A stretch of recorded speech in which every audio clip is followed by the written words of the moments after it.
तो बहुत बड़ी चीज हो गई हो। बाबा साहब ने बहुत संघर्ष किया, उसके पहले की बात है, बहुत पहले की बात।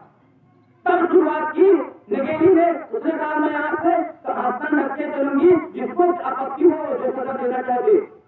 तो ब्राह्मण 3 4 5 आ गए, मनवादी लोग आ गए, उन्होंने कहा तुमने आसन कैसे ढक लिया, यहाँ का रीति रिवाज, यहाँ का सिस्टम नहीं जानती हूँ क्या?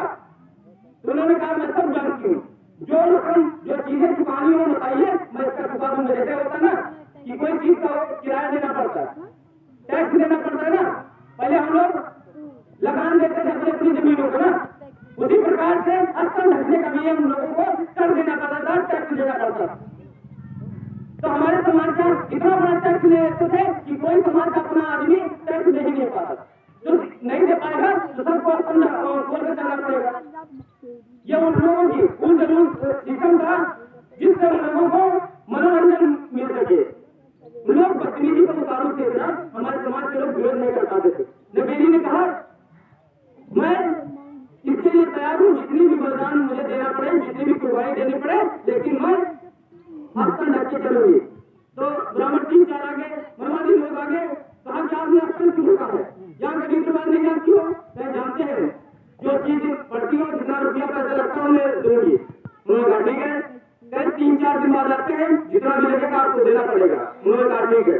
3 4 दिन ऐसे आसन ढक के चला, सब लोग छुटे रहे थे कि भाई इनको मार देंगे, क्या कर देंगे, बहुत चीज डर थी, लेकिन नहीं करी। उन्होंने आवाज उठानी थी पूरे देश की महिलाओं को, अपने सूत्र समाज की, जो अपने समाज की महिलाओं को आसन ढकने का अधिकार जो दे रहा था, उन्होंने अपनी आहुति देने के लिए तैयार हो गई। उसके बाद तीसरे दिन जब वो लोग आए, कहा कि इसका जो टैक्स बढ़ता है वो दीजिए, तो ध्यान सुनिएगा।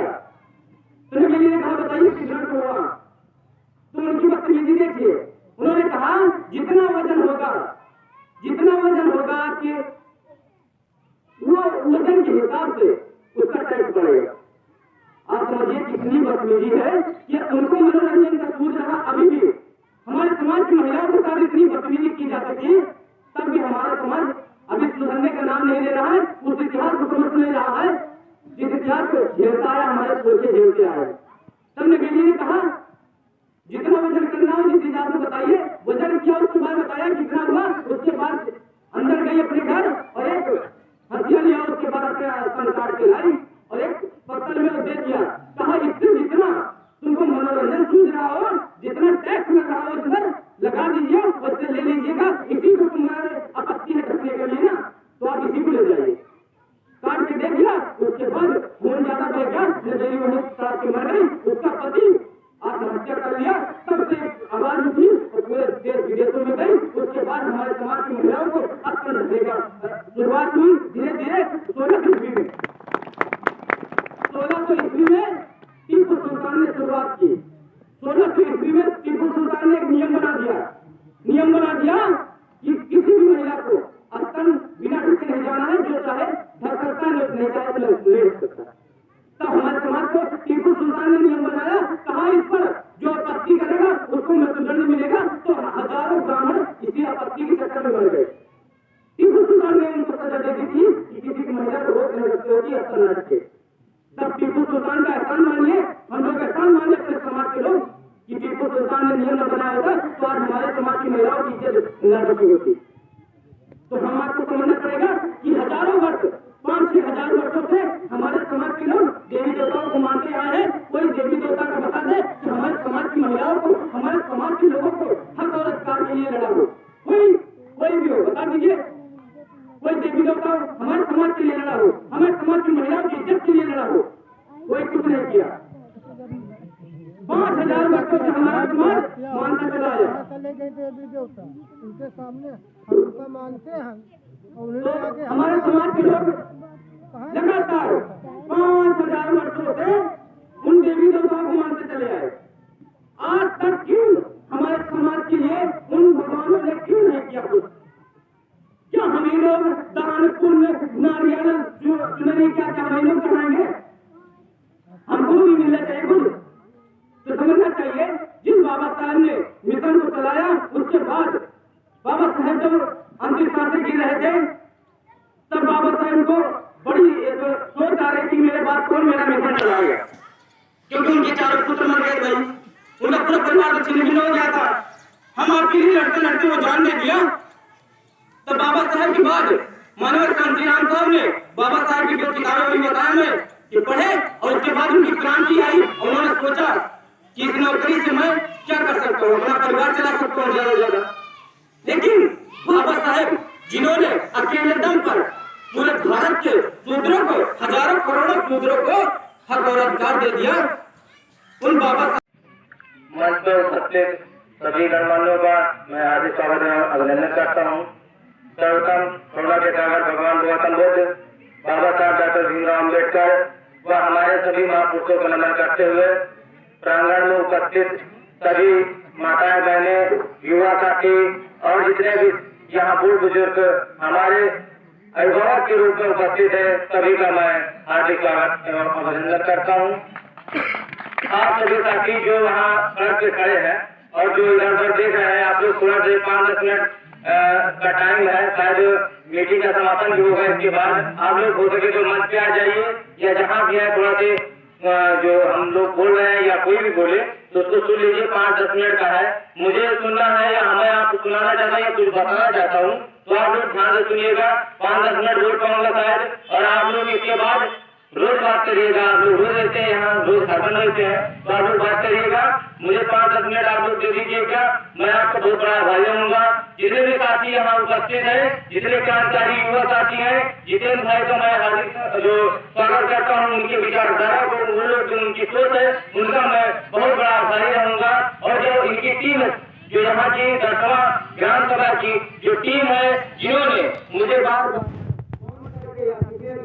संपर्क किया और कई बार 2-3 बार तो जितेंद्र भाई ने फोन किया, दीपक भाई हैं जो यहाँ के कई जो साथी हैं, कई लगातार 3-4 दिन से फोन कर रहे थे, संपर्क कर रहे थे कि भाई हमारे यहाँ मीटिंग किया जाए, जिससे हमारे समाज के जो महिलाएं, हमारे समाज के जो युवा हैं, जिनका जो बाबा साहब के बारे में जानकारी नहीं है, विधवा के बारे में जानकारी नहीं है, उनको जानकारी मिले और एकजुट होकर हम लोग अपने हक और अधिकार के लिए लड़ सके।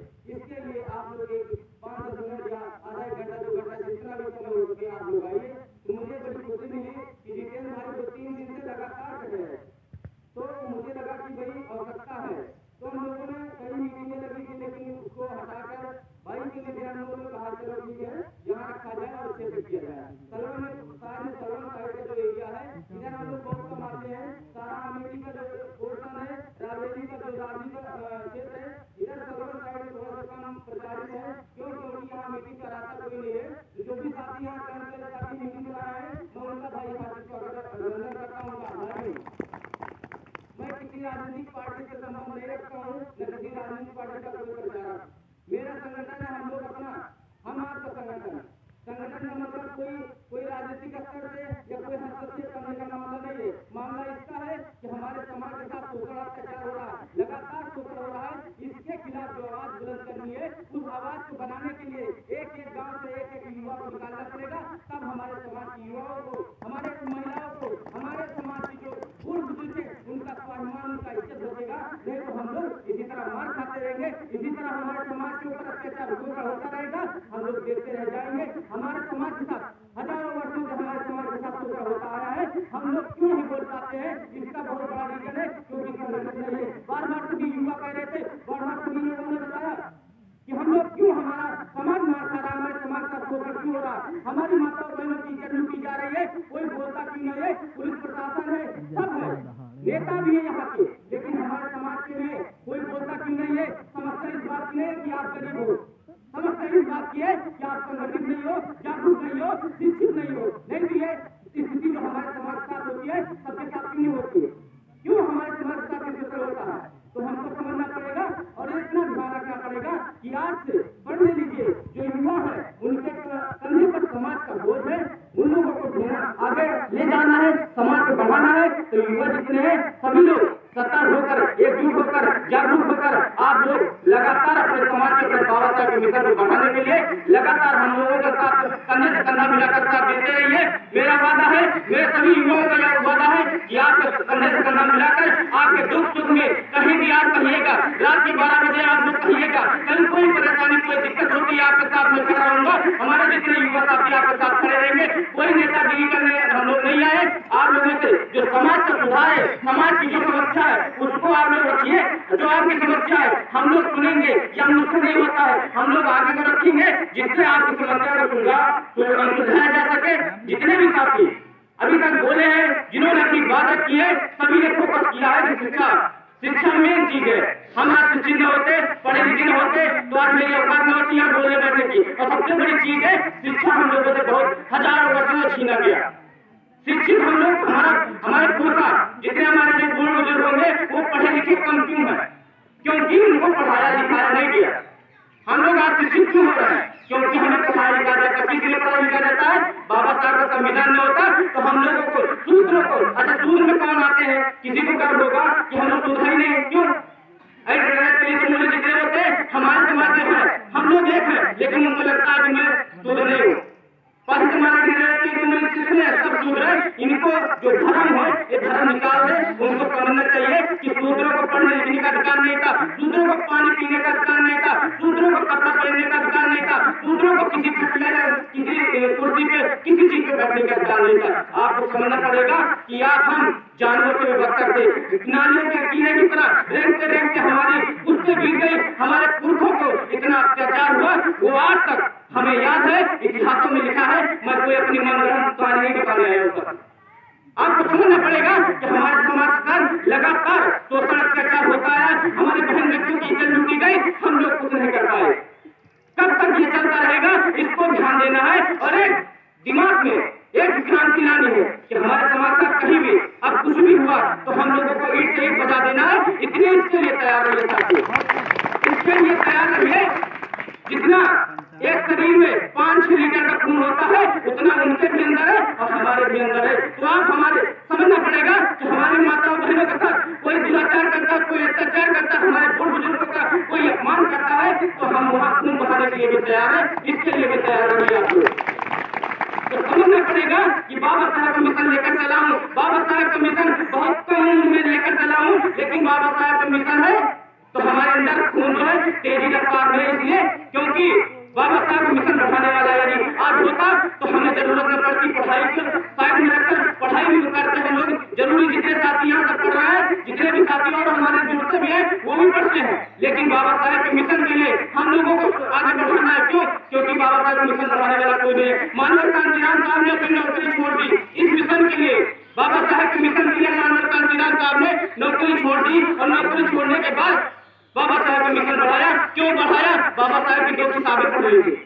बाबा साहब की 2 किताबें पढ़ ली थी और कहा था जो बाबा साहब की किताबों को, बाबा साहब के इतिहास को पढ़े और उसका रोजाना खड़ा हो, उनके रोम रोम न हिल जाए, उनका खून ब्लड प्रेशर बढ़ न जाए, तो समझ लीजिए कि बाबा साहब का गद्दार है, नमक हराम है। तो बाबा साहब का इतना बड़ा इतिहास है, बाबा साहब का नमक खा के हम लोग आज ऐसा जिंदा है, कोई फिक्र नहीं है किसी को। हमको समझना पड़ेगा कि क्यों फिक्र नहीं है हम लोगों को। बाबा साहब के 4 बच्चे हम आपके लिए बलिदान हो गए, उनको कफन नसीब नहीं हुआ, वो भूखे प्यासे मर गए, बीमारी से मर गए। हम लोग क्यों नहीं समझते हैं इस बात को कि हमारे लिए बाबा साहब ने इंग्लैंड अमेरिका जैसे राज्य देश को छोड़कर हम लोगों के लिए लड़ने आए और देश में कई क्रांतियां की, खून बहाया, अपनी हड्डियां तोड़वाई। बाबा साहब पागल नहीं थे, किसी को पापा का गुस्सा नहीं काटा था, न हमें काटा है न बाबा साहब को काटा था। बाबा साहब को इस परिस्थिति को झेल के गए हैं जहां आज सबके जानवर बांधे जाते होंगे, जहां बाबा साहब वही बाबा साहब पढ़ा लिखा करते थे, चिमनी का तेल खत्म हो जाता था, तब मजबूरी के नाम पर बाबा साहब आधी रात को अपनी पढ़ाई बंद कर सो जाते थे। इस गरीबी से बाबा साहब निकलकर पूरे देश विदेशों में पढ़ाई की और शिक्षा अर्जन किया। उसके बाद अपने समाज को हक और अधिकार दिलाने के लिए बाबा साहब के साथ छूट होती थी। पढ़े लिखे लोग थे, लेकिन बाबा साहब का उस मिशन का बाबा साहब जो चलाना चाहते थे, जो उनके साथ होता था, छूट हुई थी, उनके साथ जो बदतमीजी हुई थी, उसको बाबा साहब समझते थे कि मैं पढ़ा लिखा हूँ, मैं इतना जानकार हूँ, मैं इतना योग्य हूँ, मेरे शादी हो रहा है तो मेरे समाज के लोग जिनके पास शिक्षा नहीं है, जिनके पास कुछ भी जानकारी नहीं है, जिनके पास कपड़ा नहीं है, जिनके पास सफाई से नहीं रहते हैं, उनकी क्या हाल होगी। इस बाबा साहब के दिमाग में आया कि हमारे साथ इतना ज्यादा ये हमारे साथ जो जुल्म हो रहा है, हमको परेशान किया जा रहा है, छूट हो रही है, तो हमारे समाज के साथ क्या होता होगा। बाबा साहब को एक टक्का, उसके बाद विदेश से, इंग्लैंड से, अमेरिका से पढ़कर, जर्मनी से भी पढ़कर यहाँ तक इतने देश हैं, हम लोग समझते नहीं है। बाबा साहब ने 36 डिग्रियां ली और आज तक भारत में नहीं पूरे विश्व में बाबा साहब जैसा विद्वान नहीं पैदा हुआ। आज बाबा साहब का नाम पूरे विश्व में जाहिर है, लेकिन हमारे यहाँ क्यों नहीं होता जानते हो? क्यों? क्योंकि बाबा साहब को दबाया जाता है, बाबा साहब की विचारधारा को रोका जाता है, क्योंकि उनका समाज कहीं जान जाएगा, उनका समाज कहीं समझ जाएगा, उनकी विचारधारा को समझ जाएगा तो कहीं क्रांति न कर दे, कहीं जो उनकी राजशाही है, जो उनका राज है, कहीं उनका राज में चला जाए। इस बात के लिए बाबा साहब को दबाया जाता है, बाबा साहब के विचारों को दबाया जाता है। बाबा साहब को कोई नीला मोर्चा लेकर चलता है, उसको 2-4 छात्र मार के भगा देते हैं, नीला मोर्चा ले लेता है। तो उनको बाबा साहब की बातें नहीं समझना है। बाबा साहब के बारे में कोई कुछ बोलता है, उसको दबा दिया जाता है, इसलिए क्योंकि बाबा साहब का जो कौम है, जो उनका समाज है, वो कहीं बाबा साहब को नहीं समझ रहे। बाबा साहब को समझ लिया तो समझ लिया आप गुलामी छोड़ देंगे, इतना वादा है हमारा। बाबा साहब के बारे में 2-4 बातें रखूंगा। बाबा साहब का मिशन चलाता हूँ, बाबा साहब के बारे में जानकारी देना है। हम अपने जितने युवा हैं, जिन्होंने जो भी बात रखी है, बहुत अच्छा है। उनका एक पोर्शन होता है, हम लोग तय करते हैं कि आपको ये बताना है, आपको ये बताना है, हम जो होगा हम भी बताएंगे। तो जितने भी साथी है, आप लोग ध्यान से सुनिए, आधा घंटा 15 मिनट जो भी हमसे हो पाएगा, मैं बाबा साहब के बारे में बताना चाहूंगा। बाबा साहब बचपन में, बाबा साहब के पहले भी अपने समाज को पढ़ने लिखने का अधिकार नहीं था। बाबा साहब जब पैदा हुए 2-4 साल बीता, उसके बाद सब पढ़ने जा रहे थे। बाबा साहब छोटे थे, बाबा साहब को पढ़ने का वही स्कूल में नाम लिखाने का कोई सोचने का विचार नहीं था। क्यों? क्योंकि दूसरों को पढ़ने का अधिकार नहीं। तो बाबा साहब छूट थे, उनको पढ़ने का अधिकार नहीं है। बाबा साहब देख रहे थे भाई सब स्कूल जा रहे हैं, भाई साहब की दोस्त बनाया के और जितने भी साथी है थोड़ा से अटेंशन हमारे तरफ नजरों का संबंध बना रहे, क्योंकि हमें लगे कि आप समझ रहे हैं। नहीं खड़े होने का तो मौका है, 2-4 मिनट कहीं भी आप खड़ा हो सकते हैं, कहीं भी बात कर सकते हैं आपस में। तो आप लोग थोड़ा सा इधर को देखिए, थोड़ा ध्यान रखिए कि क्या मैं बोल रहा हूँ, या आप लोग जब ध्यान रखेंगे तो मेरा मन इधर उधर भटकेगा नहीं। अपने समाज में जो भी साथी है, जो माता बहने 2-4 मिनट 10 मिनट दे रही है, पूरा दिन चला गया है उनका, थोड़ा बहुत लाभ मिल जाएगा, तो बात बाबा साहब की जान जाएगी, तो बहुत आसानी रहूंगा मैं भी और आप भी रहेंगे। तो इतना ध्यान से सुनिए कि बाबा साहब जब बचपन में थे, उनको पढ़ने की ललक थी, लेकिन सूत्र के नाम पर उनको एडमिशन नहीं दिया जाता था, उनका स्कूल में प्रवेश नहीं हो रहा था। बाबा साहब बार जिद कर रहे थे अपने पिता से। बाबा साहब के पिता भी भाई ने बताया, उसने भाई ने बताया कि वो अंग्रेजी हुकूमत के सूबेदार थे, सिपाही थे, तो अंग्रेजी हुकूमत के सूबेदार थे। उस बात पर बाबा साहब ने कहा आप उसमें कहीं से कहिए, छोटे बच्चे थे, लेकिन बाबा साहब को ललक थी कि मुझे पढ़ना है, मेरा एडमिशन किसी न किसी प्रकार से कराइए। बाबा साहब के पिता बार प्रयास किया कि नहीं बेटा, हमारे समाज को, हम दूसरों को पढ़ने का अधिकार नहीं है, परेशान हो, नाम नहीं लिखा जाएगा। बाबा साहब बार भी जिद कर रहे हैं, परेशान हो गए। फिर बाबा साहब के पिता ने कहा चलो ठीक है, मैं देखता हूँ। अंग्रेजी हुकूमत में सूबेदार थे, इस अधिकारियों को, अपने सबसे बड़े अधिकारियों को उन्होंने कहा साहब हमारा बेटा जो है भीम, जो हमारा बेटा है वो बार पढ़ने के लिए जिद कर रहा है, आप हमारे बच्चे का नाम लिखा देते तो बहुत बड़ी आपकी महान कृपा हो जाती। तो अधिकारियों ने कहा, बेटा 2 बार बता दिया, फिर बार कहे, तो अधिकारियों ने कहा चलो जब हमारा लिखवा देते, बच्चे का नाम लिखा देते हैं। जब वहाँ आए, स्कूल में आए, तो स्कूल का जो बाउंड्री था, जो वहाँ का परिसर था, उसमें जैसे ही अंग्रेज तो चले गए, जैसे ही बाबा साहब के पिता जैसे अंदर गए, अरे रुको तुम दूसरों को कहाँ चले आए, अरे बहुत दिक्कत हो जाएगी, अरे आप पवित्र हो गया पूरा प्रांगण। तो बाबा साहब और उनके पिता खड़े हो गए। अंग्रेजी हुकूमत का अधिकारी कहा कि ये क्या मामला है, ये क्यों नहीं आ सकते हैं, कहा ये सूत्र है, इनको आना यहाँ मना है। तो ये सारा मैटर हुआ। बाबा साहब ने कहा मुझे पढ़ना है किसी न किसी प्रकार से। अधिकारियों ने कहा इनको आने दो। भाई अधिकारियों की बात क्यों मना करेंगे, क्यों? क्योंकि 200 साल अंग्रेजों ने यहाँ राज किया, 200 साल उनका यहाँ राज था, उन्होंने यहाँ अधिकार उनका था, जो उन लोग कहते, जो थे। तो ब्राह्मण जो वहां के मास्टर थे उन लोगों ने कहा, अरे जो अंदर आए भाई, बाबा साहब सब लोग आए, बताओ क्या मामला है। ब्राह्मण जो वहां का मास्टर था उसने कहा क्या मामला है बताइए। तो अंग्रेजी का जो अधिकारी था उसने कहा इनका बच्चा है भीम, इसका नाम निकाला। अरे वो तो परेशान हो गए ब्राह्मण, इनका नाम निकालना अंदर कहे, आपने कहा कि अंदर आ जाए, तो हमने कहा चलो आ जाए कोई बात नहीं। उसके बाद आप नाम लिखाने के लिए कैसे कह दिया? इनको शूद्रों को नाम लिखाने का यहाँ पढ़ने का अधिकार नहीं है, आप लोग क्यों नहीं समझते हो? तो अंग्रेजी हुकूमत का अधिकारी है, अब उसकी बात को टाल भी नहीं सकते। जब टाइम किया तो उसके बाद कहा नाम तो लिखेंगे लेकिन कई करते हैं, वो करते जब मानते हैं तो मैं इनको पढ़ाऊंगा लेकिन नहीं पढ़ाऊंगा। तो बाबा साहब ने कहा, बाबा साहब पिता ने कहा बाबा साहब से कि भीम बताओ तुम्हें वो शर्तें मानने के लिए तैयार हो जो ये लोग रखेंगे, मास्टर साहब जो रखेंगे। तो बाबा साहब ने कहा ठीक है कोई भी शर्तें हो, मुझे पढ़ना है इतना मुझे पता है, बाकी जो भी शर्तें बताइए। तो ब्राह्मण जो वहां का था, जो मास्टर था, उसने कहा कि आप स्कूल आएंगे लेकिन जो स्कूल का जो कमरा है जहां पढ़ाया जाता है, जो कक्षाएं हैं उसके अंदर नहीं आओगे। जो गेट है उसको मांगो नहीं, जहां सारे बच्चे बैठे वहां नहीं बैठो जा। तो बाबा साहब ने कहा किसी प्रकार से पढ़ाइए, मैं बाहर पढ़ लूंगा। दूसरी शर्त क्या दी? कहा कि आपको यहाँ का कोई चीज छूना नहीं है, पानी भी पीना है चपरासी से पीना है, आपको अपने आप से नहीं पानी पीना। तो बाबा साहब गए, तो ठीक है जो भी होगा मुझे पढ़ना है। बाबा साहब का नाम लिखा गया, 2-4 दिन स्कूल आए, खिड़कियों से झांक कर, कहीं दरवाजे से झांक कर पढ़ रहे थे बाबा साहब। आप किसी का बच्चा बताइए खिड़कियों से या दरवाजे से झांक कर पढ़ रहा है?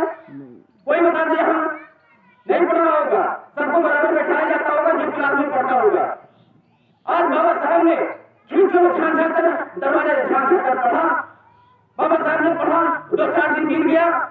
उसके बाद जो इंटरवल होता है, जो छुट्टी होती है दोपहर की, खाना खाने की जो छुट्टी होती है, उसमें बाबा साहब ने खाना खाया, जो रोटी और चटनी जो भी था बाबा साहब ने खाया। खाने के बाद बाबा साहब ने खाना खाया, उसके बाद सब पानी पीने बच्चे जा रहे थे, बाबा साहब भी उसी धुन में चले गए पानी पीने।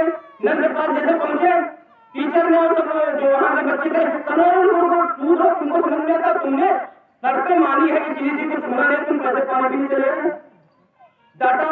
और बाबा साहब रोते हुए क्लास के बाहर बैठ गए, आकर प्यासे थे, पूरा दिन पानी नहीं पिया। स्कूल की छुट्टी हुई, जो 6-7 घंटे पढ़े, उसके बाद छुट्टी हुई तो तेजी से अपना बैग उठाया, अपना बोरिया बिस्तर उठाया, भागे और घर की तरफ और भागते भागते आए। उनकी माता ने कहा क्या बात है भीम, क्यों परेशान होकर आ रहे हो? उधर धीरे भी आ सकते हो। तो बाबा साहब ने कहा माँ मैं आज पानी नहीं पिया हूँ, मुझे बहुत तेजी से प्यास लगी है, आप मुझे पानी दे दो। बाबा साहब की माँ ने, कोई भी बच्चा हो उनकी माँ इतना सुनेगी दिन भर हमारा बच्चा पानी नहीं पिया है, किस माँ को ये करेगा नहीं, किसको खराब नहीं लगेगा। बाबा साहब ने जैसे ही कहा कि मैं आज माँ पानी नहीं पिया हूँ, मुझे पानी दे दो, तो बाबा साहब ने जैसे ही कहा उनकी माँ रोने लगी। कहा बेटा आज से स्कूल तुमको नहीं जाना है। कहा बेटा आज से स्कूल तुमको नहीं जाना है। क्यों? क्योंकि जो जिस स्कूल में हमारे बच्चों को पानी पीने का अधिकार न हो, जिस स्कूल में दिन का दिन पानी न पिया हमारा बच्चा, तो कैसे वहां रहेगा? मां रोने लगी और उसके बाद कहा आप स्कूल में जाओगे। दूसरे दिन फिर बाबा साहब तैयार हो गए पढ़ने जाने के लिए। तो उनकी मां ने कहा तुमको स्कूल नहीं जाना, लेकिन क्यों जिद किए? मां ने कहा मैं पानी नहीं पीऊंगा, कैसे पीऊं, लेकिन पढ़ने जा रहा। बाबा साहब ने संघर्ष किया और पढ़ने गए, धीरे धीरे पढ़ने लगे। उनके साथ भी इसी तरह होता रहा, उनके साथ भी छुआछूत होती रही। बाबा साहब ये सब चीजें नोट करते रहे, दिमाग में नोट करते रहे कि हमारे समाज आज हमारे साथ जो हो रहा है, हमारे समाज के किसी भी व्यक्ति के साथ नहीं होगा। इसका वादा लिया बाबा साहब ने, ठान लिया कि मैं इस काबिल बनूंगा कि अपने समाज के लिए वो लड़ाई लड़ूंगा जो हमारे साथ हो रहा है, ये हमारे समाज के किसी भी व्यक्ति के साथ न हो। इसलिए बाबा साहब ने विदेशों में जाकर पढ़ा, बाबा साहब ने डिग्री ली, उतना ज्यादा जानकारी ली। उसके बाद बाबा साहब को मौका मिला तो बाबा साहब ने, जब हमारे समाज के जो महिलाएं बुजुर्ग जो भी कोई भी रहा हो, जो शूद्र वर्ण में आता हो, तो आप समझ लीजिए सबको पानी पीने का भी अधिकार नहीं था। जहाँ कुत्ते बिल्ली जाकर कोई भी जानवर जाकर मलमूत्र कर सकता था जिस तालाब में, उस तालाब में हम लोगों को पानी पीने का अधिकार नहीं था, हमारे समाज को पानी पीने का अधिकार नहीं था, तो हमको समझना पड़ेगा कि बाबा साहब ने तब 1927 में आंदोलन किया। उस आंदोलन में हजारों हजार अपने समाज के युवा, बुजुर्ग, महिलाएं आई और उस आंदोलन में भाग लिया। और उस आंदोलन के कारण बाबा साहब ने उसी आंदोलन में उनका सर फट गया था, उनका हाथ टूट गया था, लाठी डंडों से वार कर दिए थे उन सवर्ण मनवादी लोगों ने, ब्राह्मणवादी लोगों ने, जिन्होंने शूद्र को पानी पीने से मना किया था। उस तालाब में पानी नहीं पीना है जिस तालाब में कुत्ता बिल्ली पानी पी सकता है, मरम्मत कर सकता है जानवर कोई, उसमें हम लोगों को, हमारे समाज के किसी भी व्यक्ति को पानी पीने का अधिकार नहीं था। पानी पीने की बात छोड़िए, छूने का भी अधिकार नहीं था। क्यों? क्योंकि वो पानी अपवित्र हो जाता, इसलिए छूने का अधिकार नहीं था पानी को। तो हम आपको समझना पड़ेगा कि बाबा साहब ने 1927 में अपना हाथ पैर तोड़वाया और सर तोड़वाया, लेकिन हम लोगों के लिए पानी पीने के हक और अधिकार के लिए लड़ा और उसके बाद पानी पीने का हक और अधिकार हम लोगों को आज मिला। जितने भी शादी देख रहे हैं, आरोप का किसी न किसी प्रकार से हम लोग चाहे तो 20 रुपए का बोतल मिलता है, उससे पानी पी सकते हैं, किसी न किसी प्रकार से जो सब कर सकते हैं। वो हमारे पास पैसा है तो मैं पी सकता हूँ, लेकिन पहले पैसा भी होता था, लेकिन हमारे पास, हमारे समाज के साथ कोई भी पानी पी नहीं सकता था। क्यों? तालाब, गंदे नाले से पानी पी जाता था। तो आप समझिए कि वो दौर हमारे पुरखों ने झेला है, हमारे पूर्वजों ने झेला है, वो चीजें झेलिए। बाबा साहब ने हम आपके लिए लड़ाई लड़ी और उनके 4-4 बच्चे बीमारी से, किसी न किसी प्रकार से, भूख से, प्यास से कहीं न कहीं मर गए। बाबा साहब ने अपने बच्चों के ऊपर ध्यान नहीं किया। बाबा साहब का आखिरी बच्चा राजरतन था। बाबा साहब हम आपके लिए इंग्लैंड जा रहे थे गोलमेज सम्मेलन में, उसमें जा रहे थे और बाबा साहब का आखिरी बच्चा आखिरी सांसें गिन रहा था, और बाबा साहब छोड़ के चले जा रहे थे इंग्लैंड। हम और आपके लिए अधिकारों की वहाँ बात होनी थी, संविधान लिखना था, उसके लिए वहाँ अधिकारों की बात हो रही थी। तो बाबा साहब का आखिरी बच्चा जो था राजरतन, वो आखिरी सांसें गिन रहा था।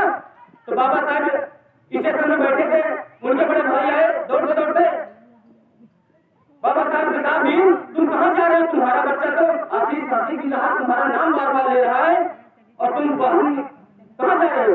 तो बाबा साहब अपने भाई से कहा कि यदि मैं आज इंग्लैंड उस गोलमेज सम्मेलन में नहीं गया तो हमारे आज मेरा अकेला राजरतन वो प्यास किसी न किसी प्रकार से बीमारी की बिना दवा के मर जाएगा, ठीक है, लेकिन हम आज नहीं गए इंग्लैंड तो हमारे समाज के हजारों करोड़ों जो हमारे समाज के राजरतन होंगे, पैदा होने से पहले गुलाम हो जाएंगे, उनको दवा, पानी, भूख, प्यास कुछ भी नहीं मिलेगा। इसलिए बाबा साहब ने अपने बच्चे को अपने साथ आखिरी साथ गिनते रहा, लेकिन बाबा साहब छोड़ के चले गए। तो किस लिए चले गए? बाबा साहब भी सोचते होंगे कि हमारा समाज जिसके लिए मैंने अपने 4-4 बच्चों की जाने दे दी, अपनी पत्नी को भी बीमारी से मर गई, उनके लिए भी ध्यान नहीं दिया, अपना भी कोई ख्याल नहीं रखा, अपने आप को कुर्बान कर दिया, पूरा परिवार कुर्बान कर दिया। लेकिन बाबा साहब सोचते होंगे कि इनके लिए कुर्बान किया था। सोचना पड़ेगा कि किसके लिए कुर्बान किया था, अपने औलादों को, अपने आप को, जिन्होंने हमारा नाम भी लेना नसीब मुकम्मल नहीं समझा, उनको इतना तजव्वुर नहीं दिया कि हम लोग उनका नाम ले सके। आज कितने लोग जानते हैं बाबा साहब को? देवी देवताओं के बारे में सब लोग बताए कि ये ढोंग है, ये झूठी चीजें हैं। क्यों? क्योंकि जिस मंदिर में बदायूं में अभी जो बता रहे हैं आपके भाई कि बदायूं में मंदिर में जिसकी पूजा हम लोग आप लोग करते हैं ना, उस मंदिर में किसी 50 साल की महिला के साथ 3 लोगों ने दुष्कर्म किया, उनके साथ बलात्कार किया, उनकी पैर तोड़ दिया, उनकी आंखें फाड़ दी, उनके गुप्तांग में लाट डाल दी। आप बताइए इससे ज्यादा उस मंदिर में हो रहा है जहाँ एक भगवान बेटा जिससे हम लोग मानते हैं। आप बताइए उसमें शक्ति होती तो हमारी बहन बेटियों की इज्जत क्यों नहीं बचाता? होता तो मंदिर में, तो आप समझिए कि ये सब झूठा है। बाबा साहब की बात हो रही थी, घर में बाबा साहब की बात हो रही थी। बाबा साहब माँ बाप है मंदिर, जिसने हम आपके लिए लड़ाई लड़ी, अपने 4-4 बच्चों की जाने दे दी। आज हम लोग क्यों नहीं सोचते हैं बाबा साहब का? किसी भी साथी के यहाँ सोचिए कि एक बाबा साहब की फोटो नहीं होगी।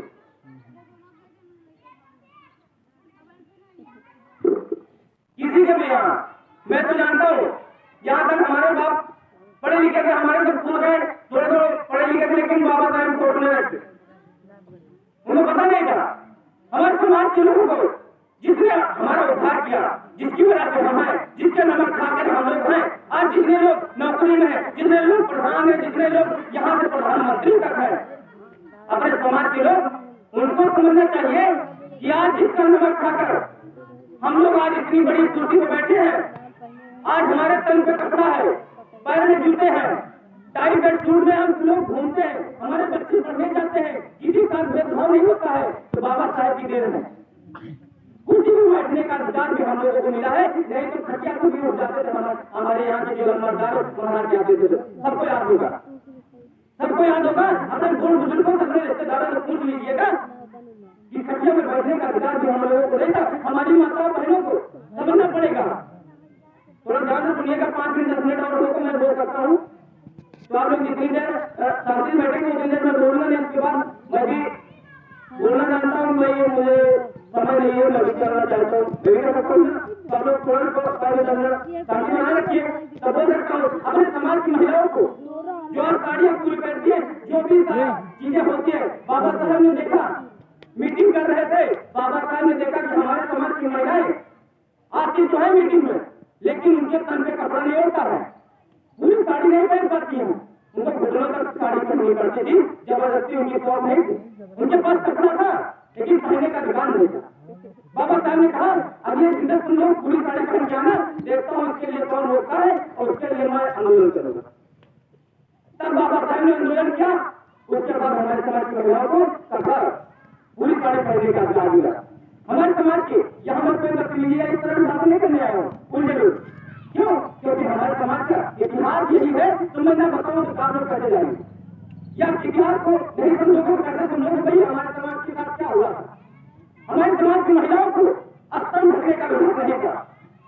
कितना ये सोचने वाली बात है, कितना सोचने में मजबूर कर देता है कि हमारे समाज की महिलाओं को क्या स्थिति रही होगी। पढ़ने का अधिकार नहीं था, कोई बात नहीं, पानी पीने का अधिकार नहीं था, कोई बात नहीं, लेकिन आप सोचिए जिस महिला को अभिनंदन करके यहाँ से घुमा दिया जाए वो ऐसे ही मर जाएगी और हत्या कर लेगी। तब हमारे समाज की हर महिला को स्तन ढकने का अधिकार नहीं।